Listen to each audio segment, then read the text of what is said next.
Airship.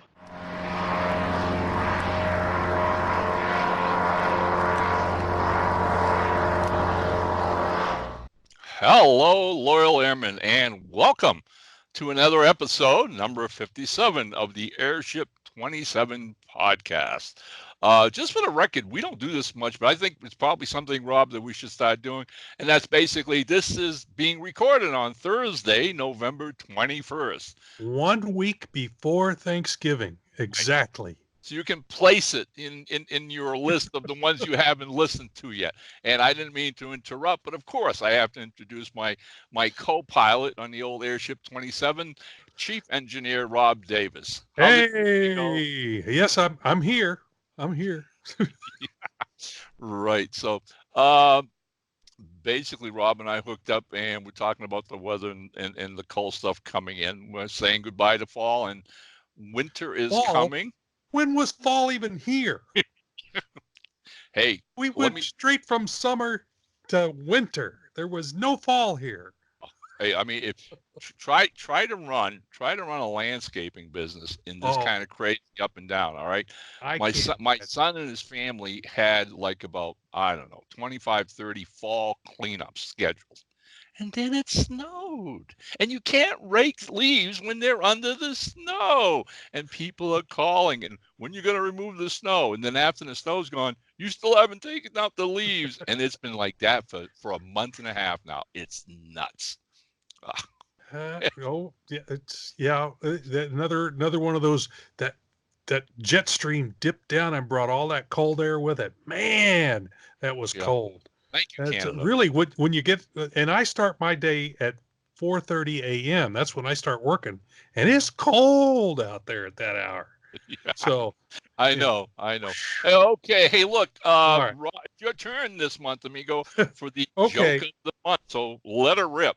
All right. Well, I got, as usual, I found two of them, and I got to decide. I think I'll go with the first one. Okay. It's the day before Thanksgiving, and the butcher is just locking up when a man begins pounding on the front door. "Please let me in," says the man desperately. "I forgot to buy a turkey, and my wife will kill me if I don't come home with one." "Okay," says the butcher. "Let me see what I have left." He goes into the freezer and discovers that there's only one scrawny turkey left. He brings it out to show the man. "That one is skinny." Whoa. The butcher takes the bird back to the freezer and waits a few minutes and brings the same turkey back out to the man. "Oh, no," says the man. "That one doesn't look any better. You better give me both." Oh.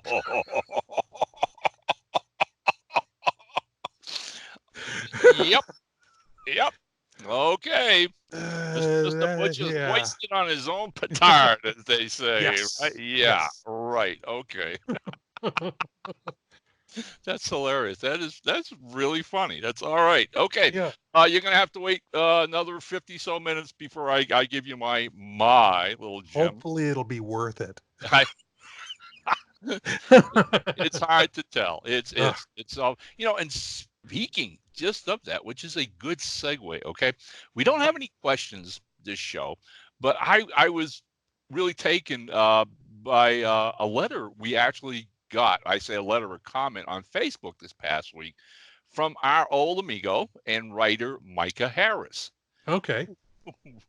Who writes and says, "Thanks, Captain. Still enjoying having you and Rob drop into my studio and try out your material for your up-and-coming Vegas stand-up comedy show. You're right. Courtesy of the Airship 27 podcast. And with the YouTube version, the new Martin and Lewis team are virtually staring in my face while I try to write. Lady!"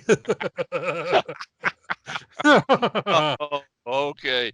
Keep the zingers coming. I always need new party conversation material. So there you go. See, these jokes are worthwhile. We are providing a service, right? Yeah. Don't tell this one. It's that bad. Don't tell it. Oh, God. Forget you heard it, right? That's it. Okay. All right, I'll let you take the next agenda. It's Okay. it's a repeat kind of thing, but something under the heading of, we need to repeat this. So go right ahead. Okay, let's see. Radio Archives. Is it Radio Archives celebrates 13? Is it only 13? I thought it was 20.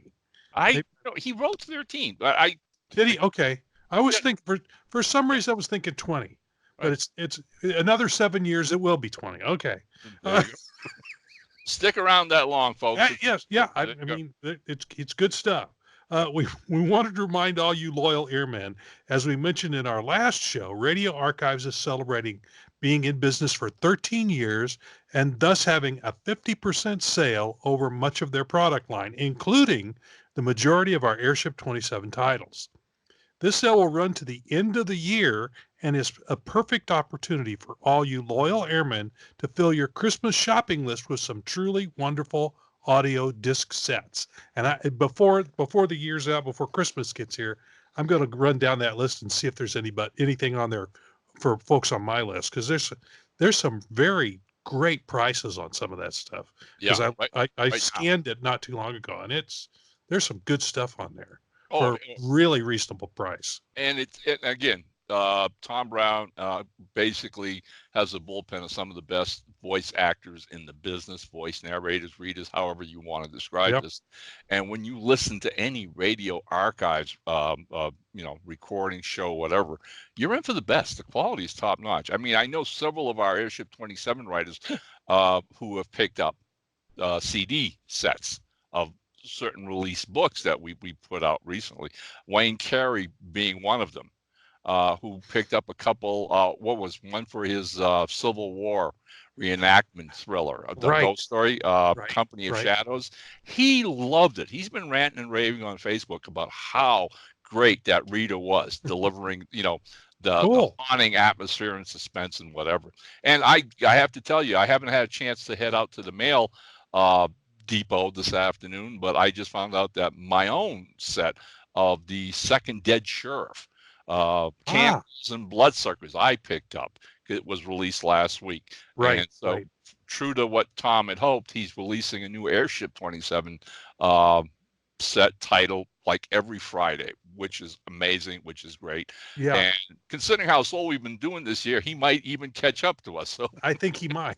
we'll get into that a little bit, but wow, this year has just been crazy. But yeah, I happen to know what the next 3 books are, but because he's working way ahead, and I do the covers for them. I assemble them and send them off to him. So he told me what the next 3 or 4 are going to be, and it's quite a lineup. So some good stuff. Some good stuff to look forward to, folks. Really. Yeah. Okay, so now this one's title, and it's appropriate that I should take it. Ron's new winter hat. Let's explain. As most of you loyal airmen already know, back in the warm summer months, I found an outfit in North Carolina who does wonderful embroidery. And so I had them do up baseball caps with the Airship 27 production logo stitched on the top. Okay. All well and good for the summer season. But now as we get into the colder months, if you look at this head, guys, all right, there's not much padding there to keep me warm. All right. I wouldn't know anything about that. Yeah. And it tends to get a little chilly. So, once you buy a product from places like this, you start getting flyers. And sure enough, about a month ago or whatever, I'm looking at some of the other items that they sell, and I see knitted winter caps. And I went, you know what? That's what I need. So I went out and basically ordered it, told them to use the same, logo, our official. So it's already set up. So it's exactly. No extra trouble. So that came in. My knit winter Airship 27 cap came in earlier this week, and was just in time for me to wear it at the Rocky Mountain Con, which I was at 2 weeks ago. As you recall, the baseball cap, Rob, was in red. And I went with the red because it's in our production. Where it says Airship 27 Productions, the color's there. Right.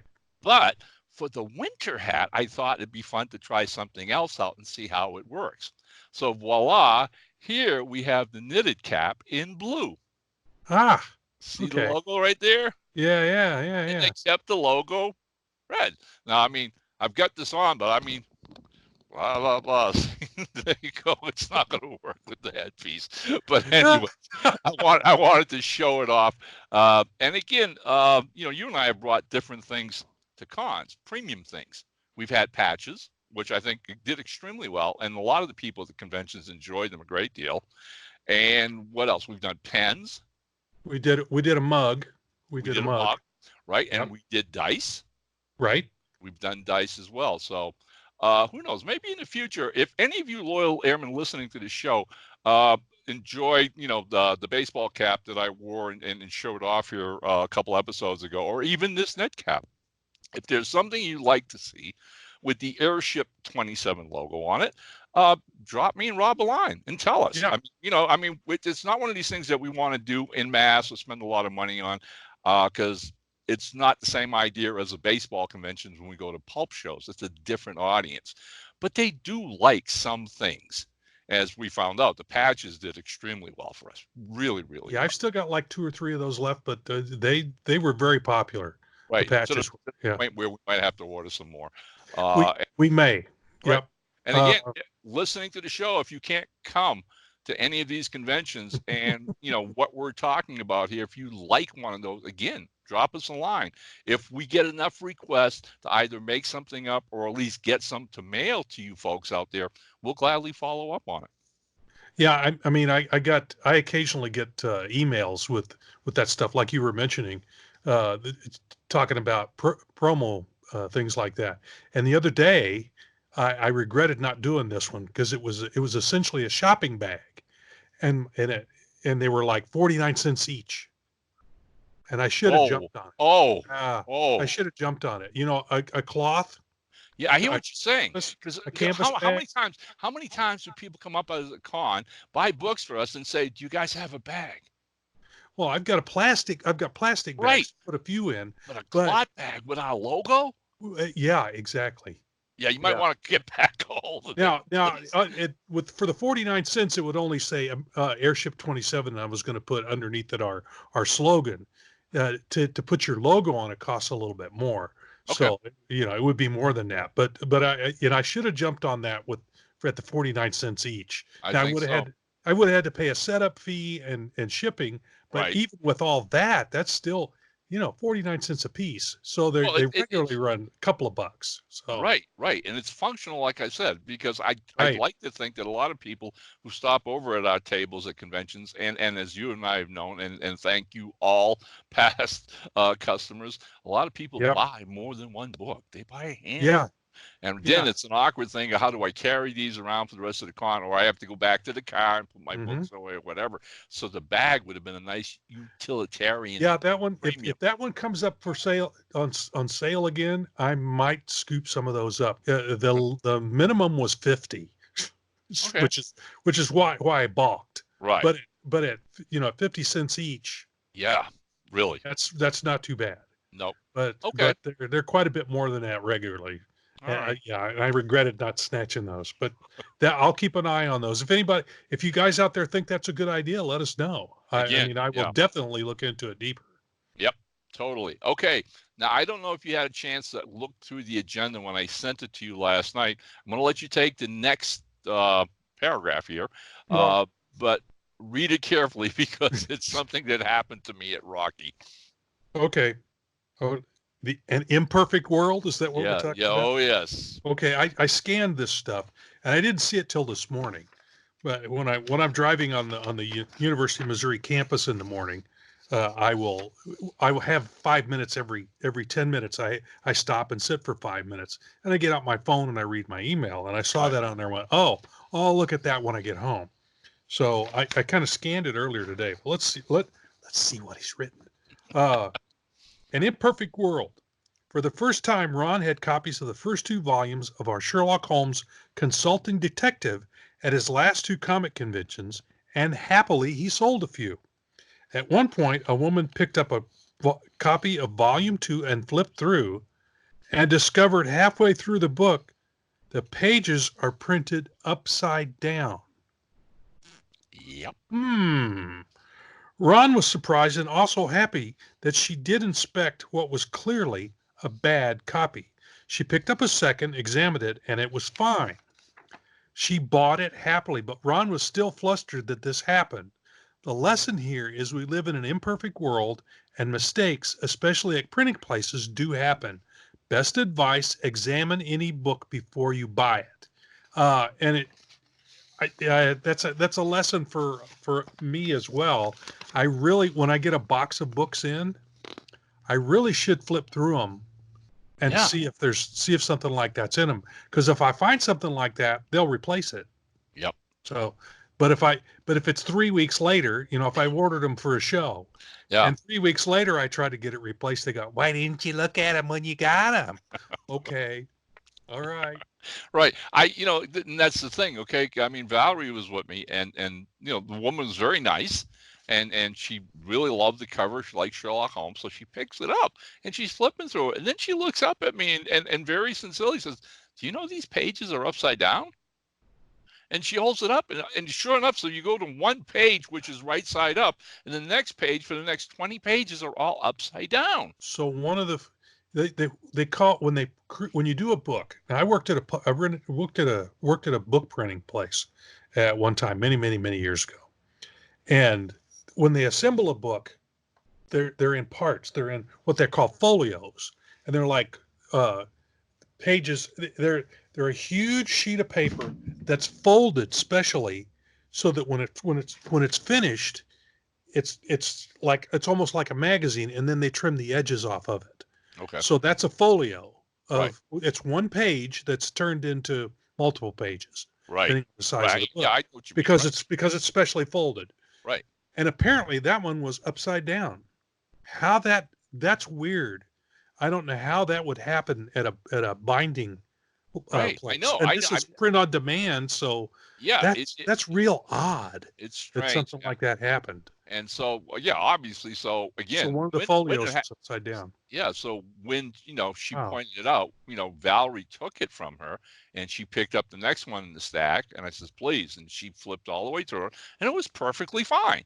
And she bought it very happily and went on her way. Well, after she went on her way, Valerie and I took the remaining books, and both of us went through every single one of them before we put them back down on the table again. Okay. So again, these kind of things happen. I can actually remember years ago going into a bookstore, Barnes and Noble, one of those kind of things years ago, and buying a paperback thriller, right? So I take it home, and I think I read up to like page 150, and I get to page 151, and I had the same thing. Pages were upside down. It was the weirdest thing in the world. I just went back to the bookstore, and they would be reversed as well. Right. So you'd have to flip it over and read backwards. A paperback. Those 20 pages or whatever. Yeah. So the clerk was decent enough. I showed it to him, and he said, "Holy smokes, that's crazy." And he just said, "You want your money back?" I said, "No, I'd like another copy. I'm halfway through the book, enjoying it." So we went to the shelf. There was another copy. We both went through it, and he said, "Okay, take it." And that was it. So again, it's like I said, the lesson here is it is really an imperfect world, okay? And mistakes happen, all right. But again, if you are buying anything at a show or whatever, particularly a book, that's lesson learned for us. We do. I don't mind people picking them. Here's the interesting.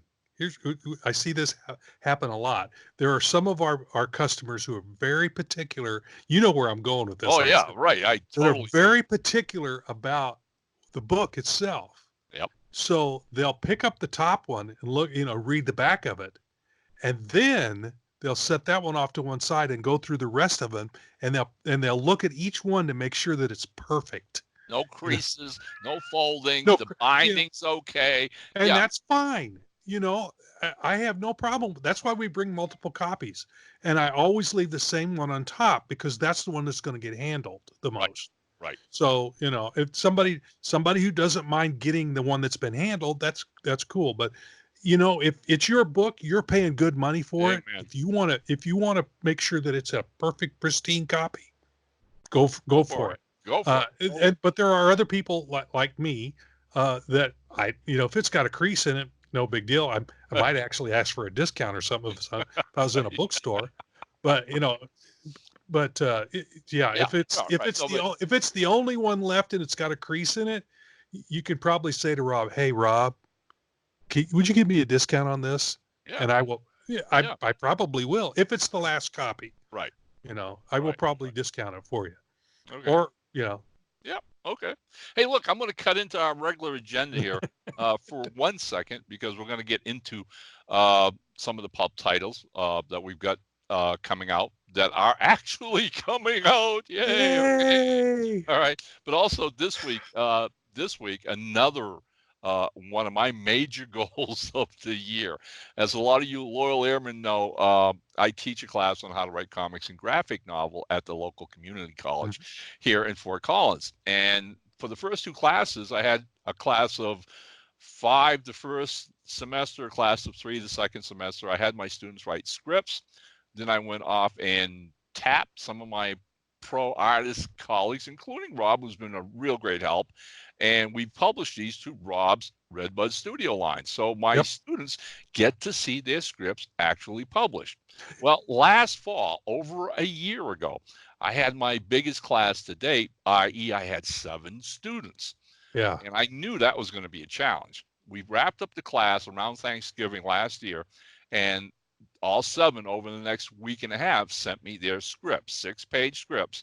And I set about trying to find artists to put them together. Well, it took me almost a half a year to get 7 artists. I had one gentleman wanted to do it and tried for about 4 months and couldn't fit it into his schedule. And as Rob will tell you, commercial artists make a living doing this, and it just wasn't happening. Every time he'd set aside a couple days to work on it, he'd get another paying gig, which feeds, pays the bill and feeds his family. So after about 5 or 6 months, I've almost got the book entirely finished, and he writes and says, "I can't do your story." So it's back to square one. And again, that's okay. We're asking you to do us a favor, right? With this, and that's nobody makes any money on this. No, and this is gratis. These artists do this work for me, right? Again, as a favor to a friend, and to help these young writers get inspired. Exactly. Okay, give them a leg up. Okay, paying it forward. We're paying it forward. That's what it is. And so ultimately, I got the 7th artist by midsummer, and that happened to be my good friend from Canada, Dario Carrasco.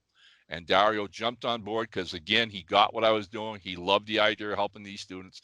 Dario finally finished his work. Rob did, I think, 3 or 4 of the stories you lettered, besides editing.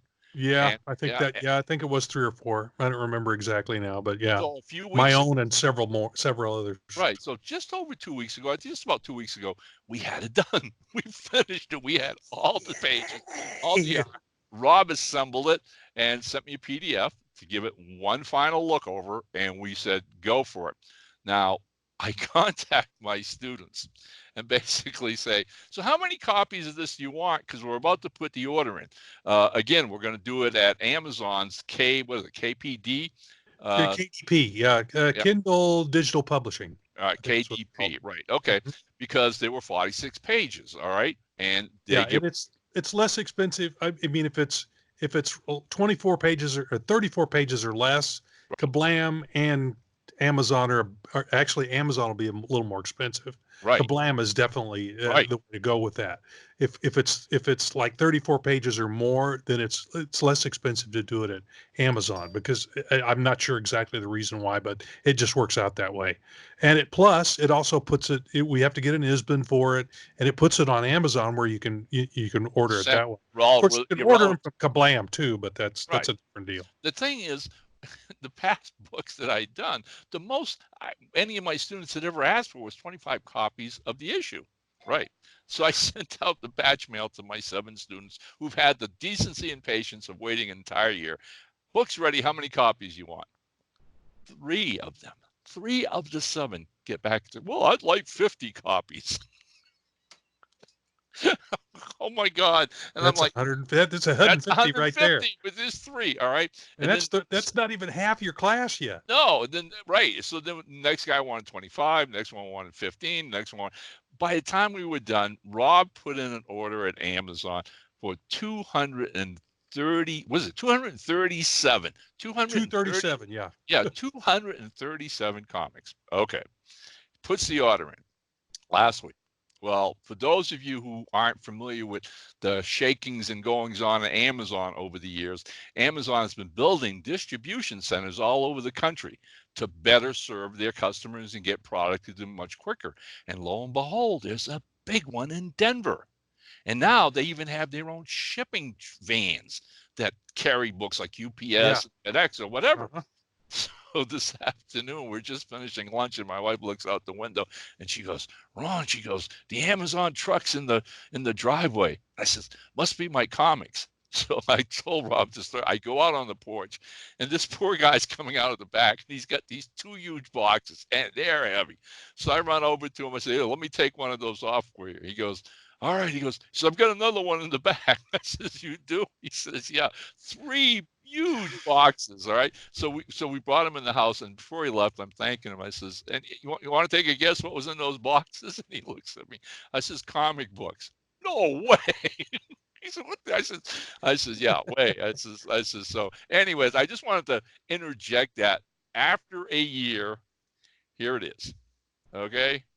Front Range Tales, Volume 3. All right.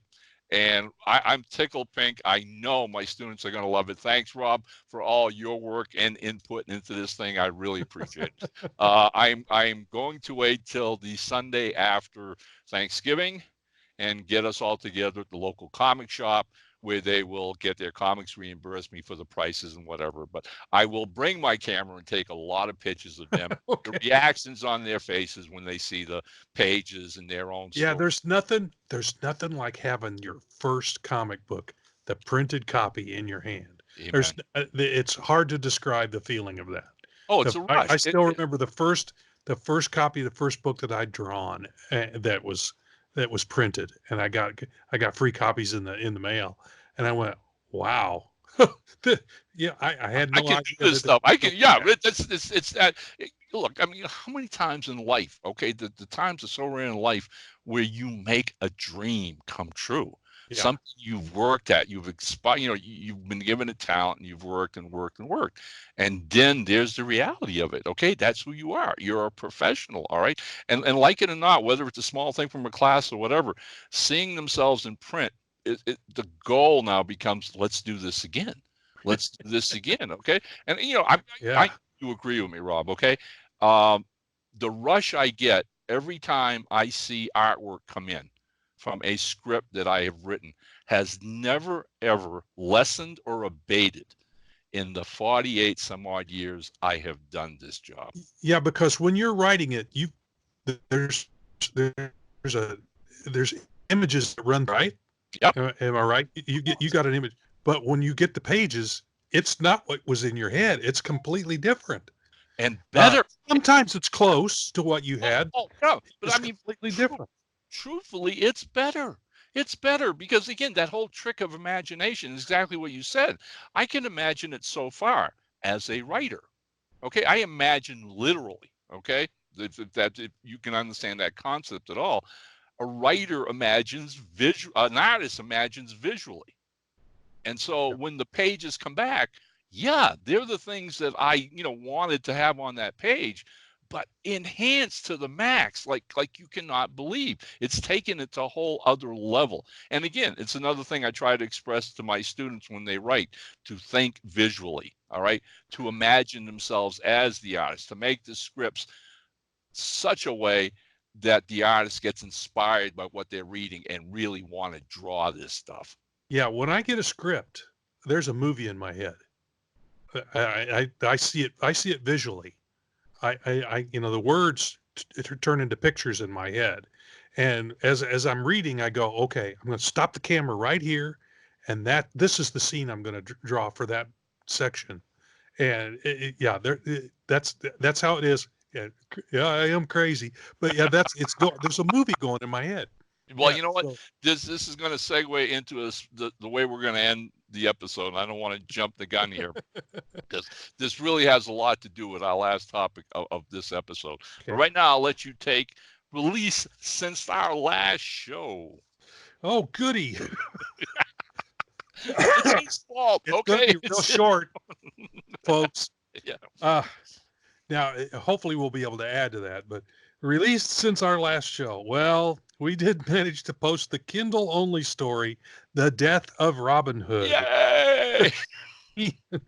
Ian Watson, and we posted it at Amazon. I provided the cover and interior illustrations. Not to worry, those of you who don't have a Kindle, the story will be the capstone to the giant Adventures of Robin Hood omnibus we still hope to have out before year's end. And I think, if I remember right, I believe I sent it back to Ian for him to proof, and it's over 600 pages. So I think he's still wandering in Sherwood Forest, fixing. It's getting to be a theme of this show: largeness. Okay, stacks of comic books, giant pulp books, and it's like, all right. Well, this was going to be a great book because I revisiting that book. It was kind of like Legends of New Pulp. I had to go to the larger format, a 7x10. Right. To fit it all in the number of pages that Amazon, the maximum number of pages that Amazon could do is 800 and some odd. I forget the exact number, 832 or something like that. Right. And this would have gone over that if I'd have kept it at the 6x9 size. Plus, it would have been like this thick. So I mean, door stoppers. Another doorstop. Right. As it is, it's 660 pages. It's 7x10. So I had to redo everything that was in the book.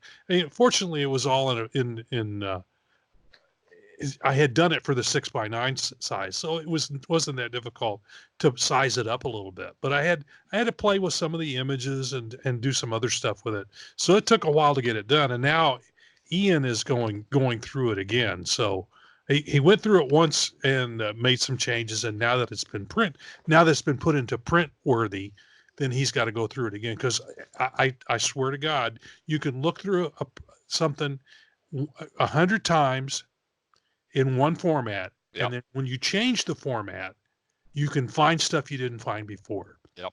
So even going from 6x9 to the 7, there's all kinds of things that I found while I was putting it together. I'm going, how did this get through? So and again, 660 pages. It's going to take him a while to go through that. It is. But what we did was, because he wrote that new story, The Death of Robin Hood, to put at the end of this collection. I came up with the idea. Well, let's make that a Kindle only, because all the other books are already in Kindle. So we're not going to do a Kindle of the big omnibus, since those are all out there. We're just going to add this to the collection of Kindle books out there, and it'll be a tease for the big. So it works on several different levels. But I know several of our colleagues, writer colleagues, at Airship 27 who listened to our last show when we first brought up the idea of the omnibus for the Robin Hood books, and some of these are people who've already bought one or two of the single books. There were 4 titles who have already told me flat out, okay, they're buying the omnibus the second that we have it available, because they realize what a great volume that's going to be. That's going to be an amazing book. It's something I want to have in my own library as well, for sure, hands down. I'll probably order a copy of this for myself too. I enjoyed reading it and illustrating it. Robin Hood is one of my favorite characters, obviously. Me too. And so it was a great joy to do this book, and then to collect it into this bigger volume is just an even bigger thrill. And I will probably take 1 or 2 copies to conventions to see if anybody's interested in it. I think I have come up with a price, but I can't think of what it is right off. But we will, for all you loyal airmen who do hook up with us at Chicago and other places, we will have a few copies available for sure. Okay. I mean, we still take copies of Legend, and people come up and buy Legends. Okay. I usually try to take at least one to every show I go to, and it usually sells. 9 times out of 10, it'll sell, which is, and the thing is a doorstop. It is huge. It's like that thick, but it's a great collection if you want to. A sampling of all the different stuff that happens in New Pulp. That's a that's a good. Yeah, right. And Tommy Hancock, Derek Ferguson, and some of the better writers in the field have all said the same thing about that collection, which is basically, it answers that question. If you have friends who are curious at all about what's this new pulp thing, that's the book you hand them. You hand them that book, right? 60 some odd stories by some of the best writers in the field today. You can't go wrong. It's a treasure trove. It really is. And that Robin Hood book will also be well worth having if you're a Robin Hood fan. And Ian tells the story with a modern sensibility. It was just a joy to read. It really was. Okay, yep. I'm gonna enough. Okay. All right. So hey, I'm jumping in that pit with you. Okay. Which is basically, what's the holdup? Okay. As we've mentioned before, this has been a rather slow year for us production-wise. And it seems like every time we take a step forward, we end up taking 2 steps backwards, okay? Case in point, Sherlock Holmes Consulting Detective number 14, volume 14, should have been out weeks ago. The snafu came when Rob sent the finished PDF to our writers and asked them to look over their manuscript one final time and get it back to us if they found any typos. Now, this is a common practice we do with every book. The last people to see the books before they go to the printers are the writers themselves, okay? So lo and behold, Ian Watson was so meticulous about his historical backgrounds, realized in the last minute he'd made an error in his story and asked for time to rewrite it to correct that mistake. A mistake I guarantee you nobody but Ian would have noticed in the to be honest here, I think there are some readers out there that would probably go, well, you messed up the timeline because that snowstorm didn't happen at that time. It happened 2 years later. So yeah. Anyway, I'm sure somebody else, but and as I told Ian, okay, better correct than quick. Oh no, that was a given. The minute Ian said that, and again, let me wrap this up. So we granted him the time. I mean, it was it. He said it was a mistake, and we weren't going to put it out. All right. Yep. So now Ian's working on that, and pretty much almost finished, almost ready to send it back to us when one of the other writers, all right, somehow misinterpreted Rob's directions and printed out his entire story, the PDF. He printed it out and then made his corrections in the yellow marker and then mailed it, not to Rob, but to moi, okay, who has nothing to do with putting this together, thus backing us up again, because I had to spend an afternoon scanning all the pages where he had found errors to Rob, who had to take those pages and make the corrections. And lo and behold, buddy, I don't know, you have more resolve than any 10 people I know. But as of yesterday, Rob had finished the book and did get it off to Amazon last night. We had our fingers crossed it would be available today, again, the 21st of November. And guess what? After doing this 100 times, after following all of Amazon's directions perfectly, they write him back today and say, oh, the cover isn't exactly what we want. Yes, it was. Okay. Yes. I used their template. How can it be wrong? I used their template. But they say you need to add 0.125 inches to the top, bottom, and sides of the cover in order for it to be proper. And I'm going, but I used your template. So I went into Photoshop and I added 1.125 inches to the top, bottom, and sides. And I sent it off again today. So hopefully it'll come back later today, tonight, and it'll be ready. But it no matter what, it'll be ready by the time this podcast actually airs. Look, I'm gonna read the next little bit here because it adds up to all this. Okay, so what's coming out next, you ask? Well, after having jumped through all the snafu as I've just described, Sherlock Holmes Consulting Detective number 14 is pretty much, I can safely say, finished. And by the time this episode aired, will have been out at Amazon in paperback and on Kindle. And if that doesn't happen, I am getting a gun and I am okay. Not no, you. No. I'm just Brant always, Sparky Brant always puts a kind of theme on every of our episodes when he posts them on YouTube. I found a picture of the old U.S. Army private Snafu and sent it to him this morning, saying this episode should be entitled "The Great Snafu." Okay. And in case anybody is wondering what Snafu actually is short for something. It's an acronym. I can't say it. No, it's not. It's not for polite ears. Okay. Situation normal is the first two. Right. All right. And then I won't go any further. Then all beep beep beep beep. Okay. All right. It's a word that starts with F and ends with UCK, and it's not fire truck. But I'll leave it at that. All right. Yep. Okay. Yep. Okay, Rob. Hey, take the last biggie agenda of what's really, really exciting news for us. Okay, the Wraith.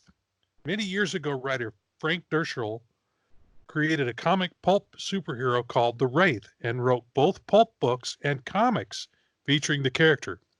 There was even a small independent movie produced in Australia where Frank now calls home. Amidst all this success, Frank approached Airship 27 about doing a Wraith anthology, and we jumped on board. Eventually, beside Frank's story, we also received stories by Bobby Nash, Greg Gick, Eric Franklin, and Adam Oravec. I'm hoping I pronounced that right. And I hope I pronounced Frank's name correctly as well. I think I was close. Yeah, at that time, at that time, we thought we were good to go until we hit the no artist available sign. And for the past 3 years,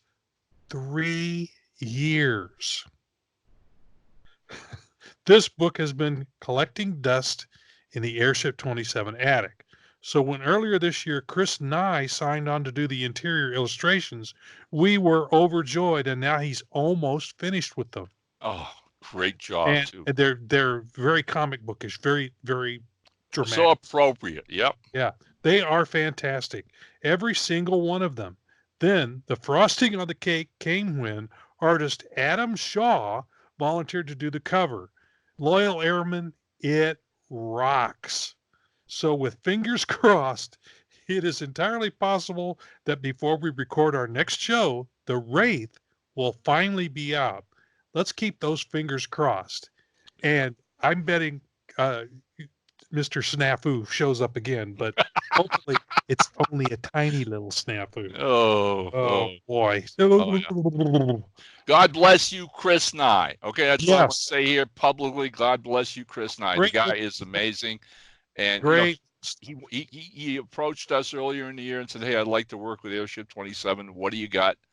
And I immediately grabbed the Wraith and told him what was going on. He's a perfect fit. He is a perfect fit because his work reminds me a little bit of Sal Buscema from Marvel back in the 70s and 80s. Totally. Very, very dynamic like that. Yep. Actually, I think I never cared much for Sal Buscema's artwork. His brother John, I loved his work, but Sal's work always just kind of it rubbed me the wrong way. I don't know. Okay. There's some of them you don't.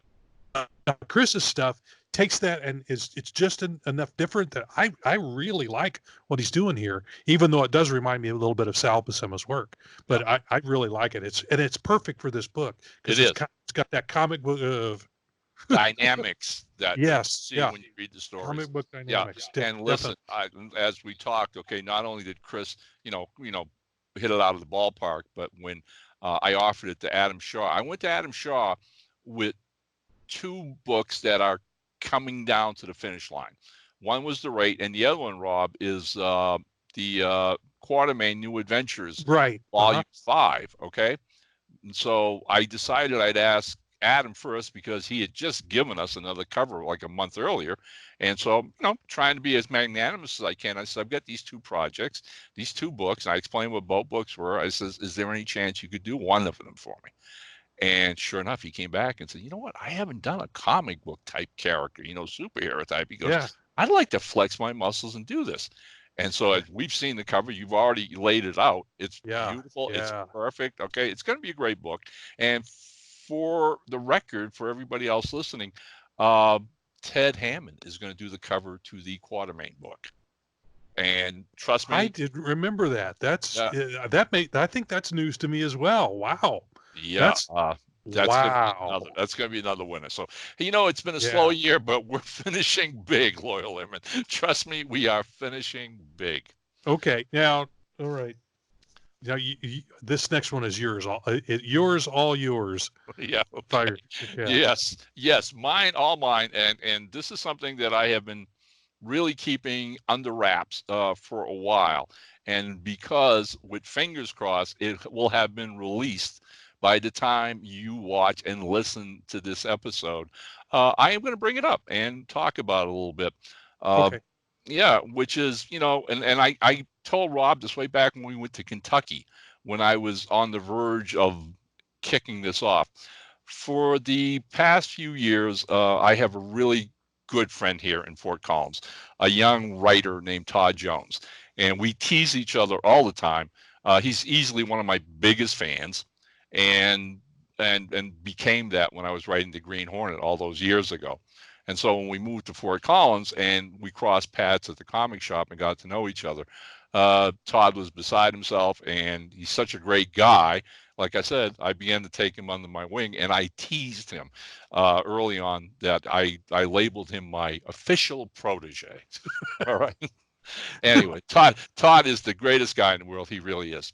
And so over the next few years, I have bored him silly with all my comic book stories. All right. As Rob will tell you. All right. Rob and I have almost 50 years, each of us, in this game. All right. This wacky game called the comic book world. All right. The business of comic books, writing and drawing them.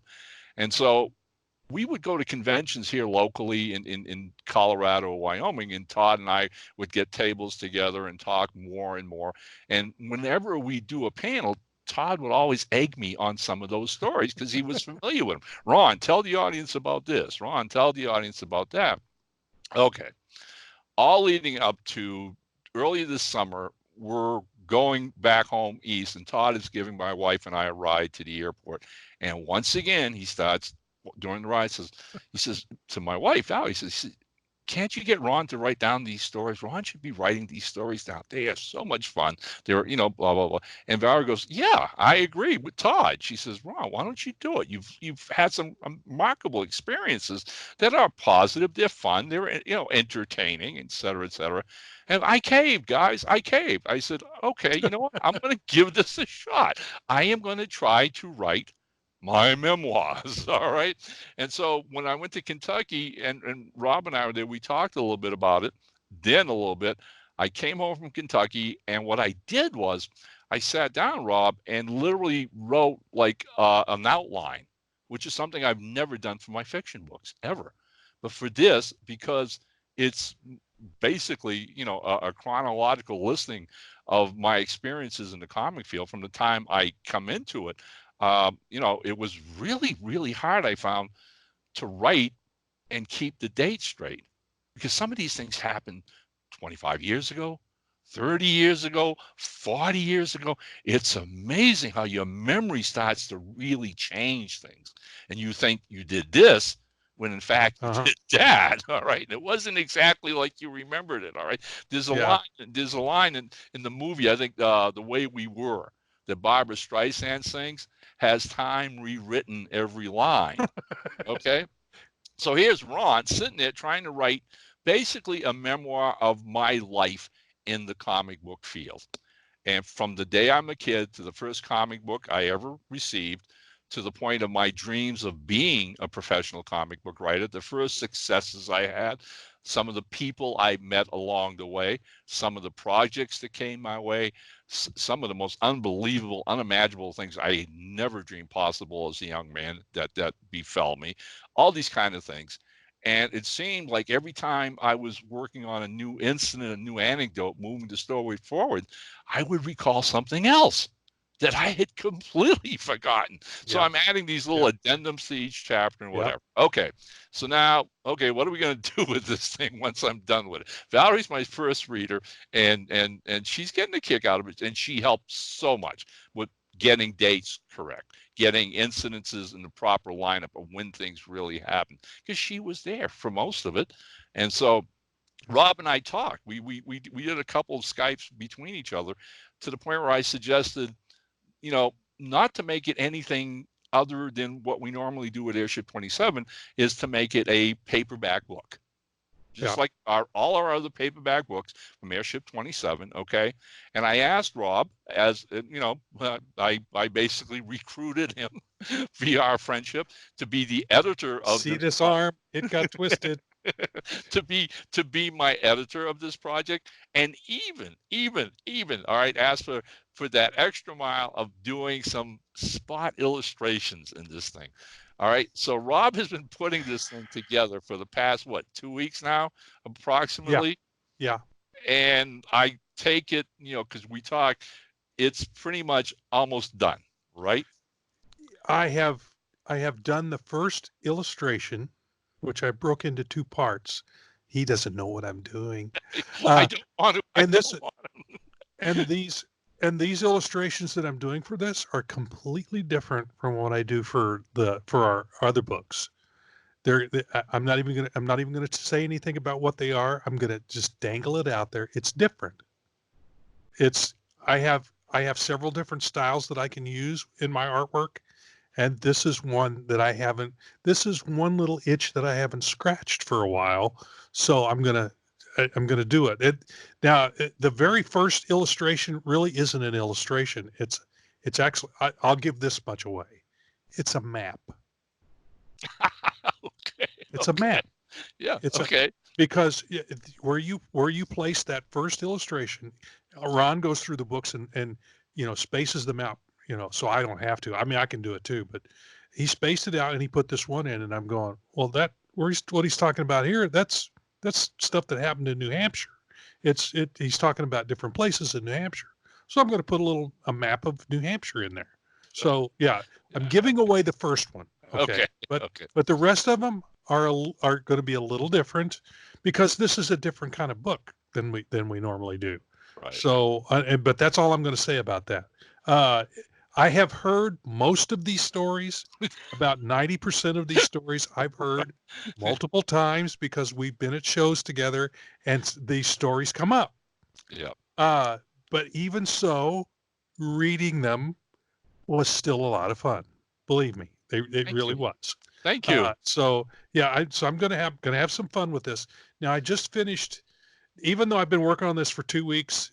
What happens is, with all these little snafus. So if something happens, then I have to set something aside. Okay, right. I'll go work on the memoir book. So I work on it for a little bit. Oh, okay, that piece came back. It's ready to go. So I have to put the memoir aside. Right. So I've had to do that several times over the last 2 weeks. So the only thing I've done is that map that I've told you about. Okay. Rest of them I've only done thumbnails for. And I actually just did the last 3 thumbnails 20 minutes before we started. Okay. So So my plan is to get these done over the weekend. It's Thursday now. Right. I have Friday, Saturday, and Sunday to get them done. Yep. I've got 8 of them to do yet. 8 illustrations to do. And I had to find some reference, because it involves real people. So, I illustrate real people here. So I had to find a little bit of reference, and I forget what else. There's a couple other things I had to find reference for as well. But this will be a little different book than the normal stuff coming out from Airship 27. Right. Also in the 7x10 format. Even though it's a fairly thin book, I think it'll be like 100 pages, maybe a little more than 100 pages. I still put it in the 7x10 format because I wanted it to be different from our other books. I wanted it to look different. I want it to feel different. I want it to be a different kind of book. So yeah. And thanks. I can't thank you enough. I mean, for taking over the editing position in this. And Rob's already put together the cover and the back cover, which I absolutely love. The back cover was an idea I had, and he and I talked about it, and he made it really look. I made it work. It looks awesome. And the back cover, the picture on the back cover is an old picture. If you've ever been to my Facebook page or other things, you might have seen it in the past. It was taken years ago when I was writing the Green Hornet and still living in New Hampshire.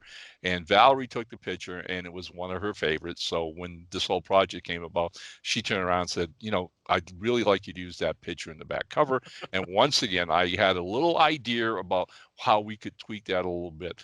One of the things I found in writing this book, Rob, and I was talking to Todd just the other day about it, was it's a scary thing to write, because in the end, you want to do this thing about thanking everybody, all right, that's helped you along the way, right? And then the minute you start doing that, you're going to forget somebody. Yep, you're going to forget somebody. Right, which was why I did that back cover, the concept of the back cover. And I just sat down over a period of days and just kept writing names. And I looked at it the other day, and you realize it because I've already realized one or two people that aren't in that list. But I'm not changing it. Okay, well, I could add them in there if you want, but because it's not printed yet. Okay, I'll leave that up to you. If you want to put them in, that's fine. If you don't, that's fine too.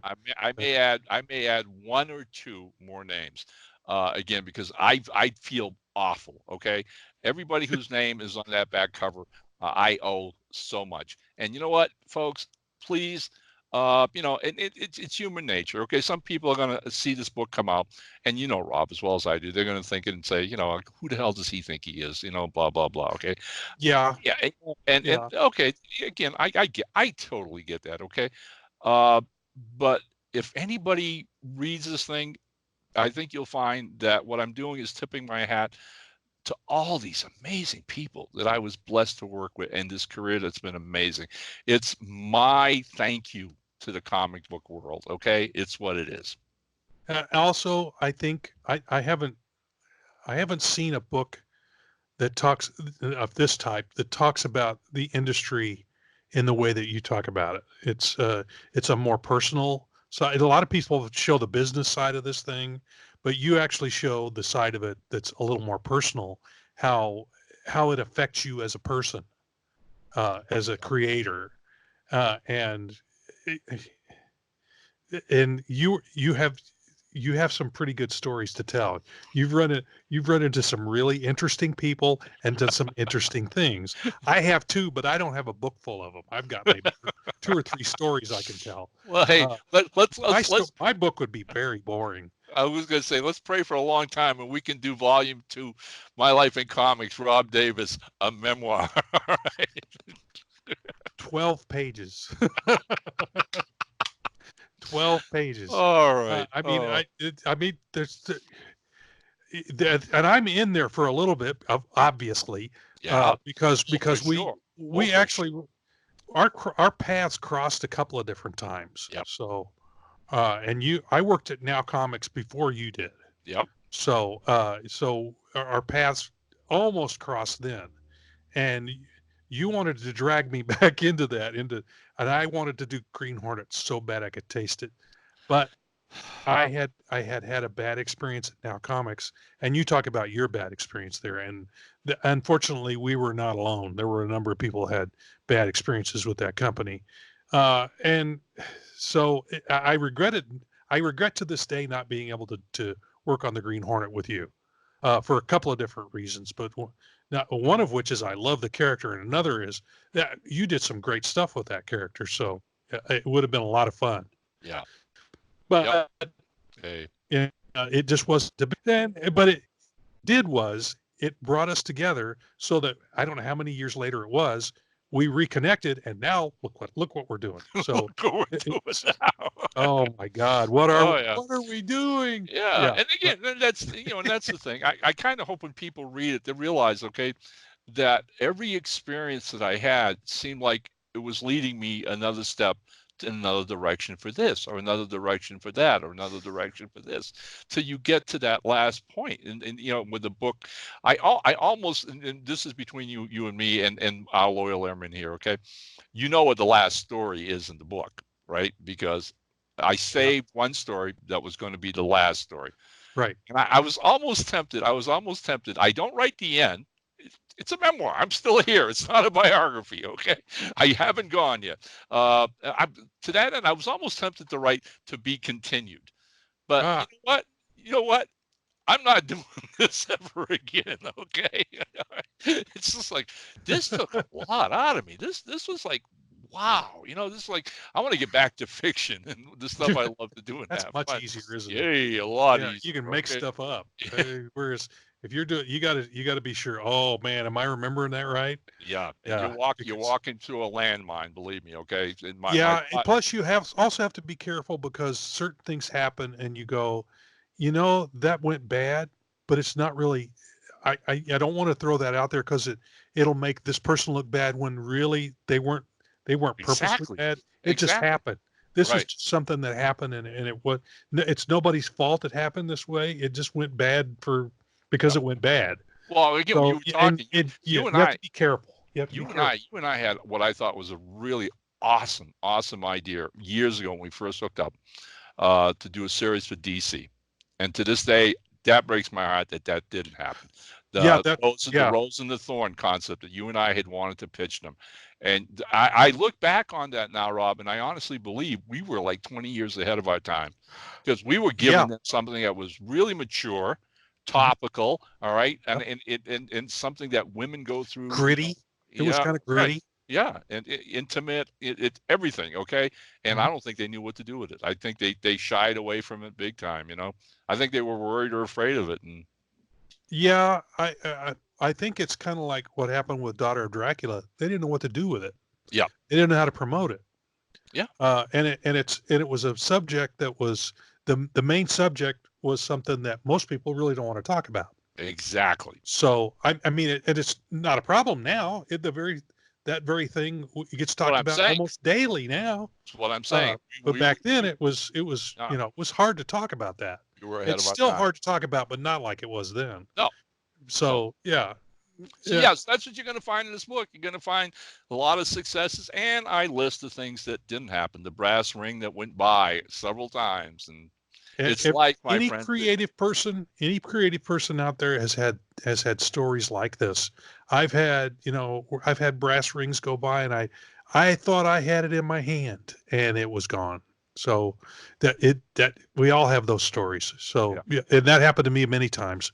Right. Unfortunately, but it's part of the game. It's part of how it works. It is. Yep. All right. Okay. We've given that away. Finally, glad to have that out. Okay. We put this off as long as we could. Yep. Yep. And now, Ron's joke of the month.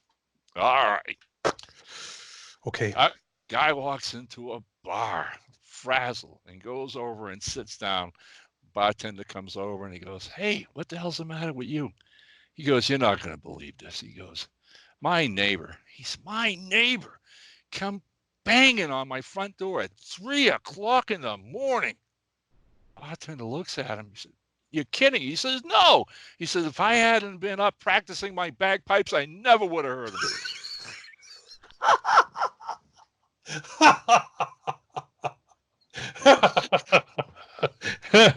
I'd have been banging on his door too, man.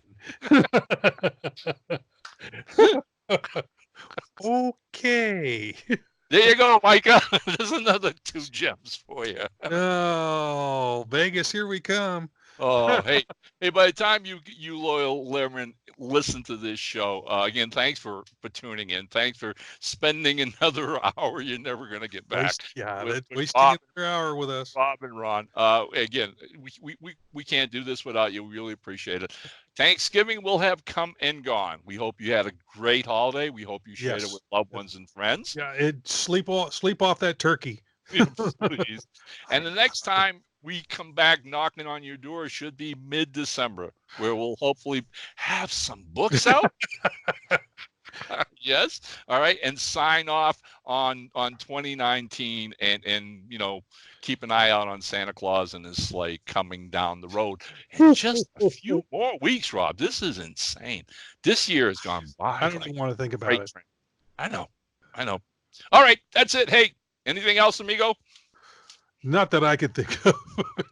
We covered a lot of ground. I think that's pretty much it. Yeah, we did. We really did. Even strangely enough, we had all this to talk about, and we really didn't have very many books come out.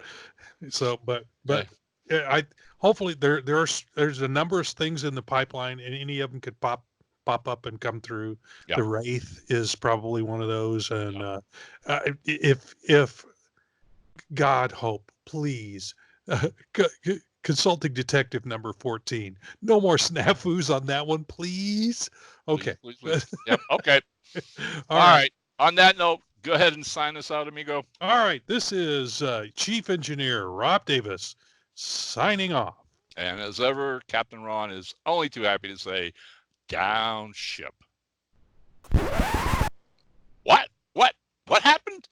Oh, my God. Okay. Hey, look. We didn't call this episode Snafu for nothing. Okay. After recording the primary show, which hopefully you loyal women have just watched, I realized that I goofed. Not my buddy who tried to correct me during the show. Radio Archives is actually celebrating their 20th anniversary. We just couldn't let this show go with that goof right there in the middle. That's all on me. Thanks, Rob. Again, next time, just beat me over the head with a baseball bat, I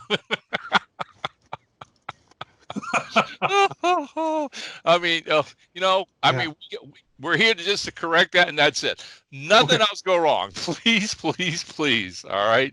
Yeah, and Consulting Detective 14 did go up on Amazon, so it's available when you see this. It's out. The Kindle version will be out as well. Okay.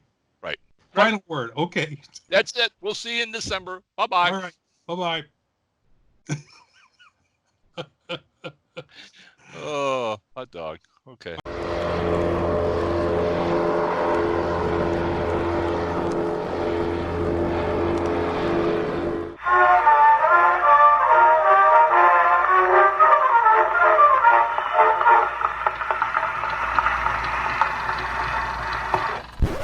This has been a Gonzo Goose production.